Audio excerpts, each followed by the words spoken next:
Christmas வந்துட்டாலே குழந்தைங்கள மிகவும் கவர்ற விஷயம் சாண்டா கிளாஸ். அதாவது செயின்ட் நிக்கோலஸ் அவரோட ஸ்டோரி தான் இன்னைக்கு பார்க்க போறோம். டர்க்கில ஒரு பணக்கார ஃபேமிலியில பிறந்த செயின்ட் நிக்கோலஸ்க்கு மத்தவங்களுக்கு ஹெல்ப் பண்றதுக்கு ரொம்ப பிடிக்கும். ஆனா அவங்களுக்கு தெரியாம ஹெல்ப் பண்ணணும்னு பாப்பாரு. ஏன்னா அவருக்கு புகழ்ச்சி பிடிக்காது.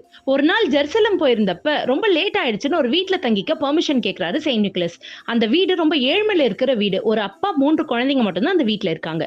அன்னைக்கு நைட்டு செயின்ட் நிக்கோலஸ் அவங்க வீட்ல தங்குறப்ப, தான் எவ்ளோ கஷ்டப்பட்டு தன் 3 பெண் குழந்தைகளும் வளர்க்குறன்ற கதைய அந்த அப்பா செயின்ட் நிக்கோலஸ் கிட்ட சொல்றாரு.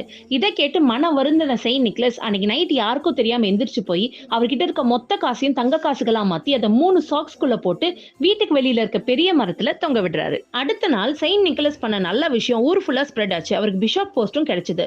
வாழ்ற கடைசி நாள் வரைக்கும் ஜாதி மதம் பார்க்காம மத்தவங்களுக்கு ஹெல்ப் பண்ணவர் செயின்ட் நிக்கோலஸ், அதாவது சாண்டா கிளாஸ். புது ட்ரெஸ் போட்டு சர்ச் போறது மட்டும் கிறிஸ்மஸ் இல்லைங்க. உண்மையான கிறிஸ்மஸோட சந்தோஷத்தை நீங்க அனுபவிக்கணும்னா மத்தவங்களுக்கு ஹெல்ப் பண்ணுங்க. மெரி Christmas. Wish you happy new year.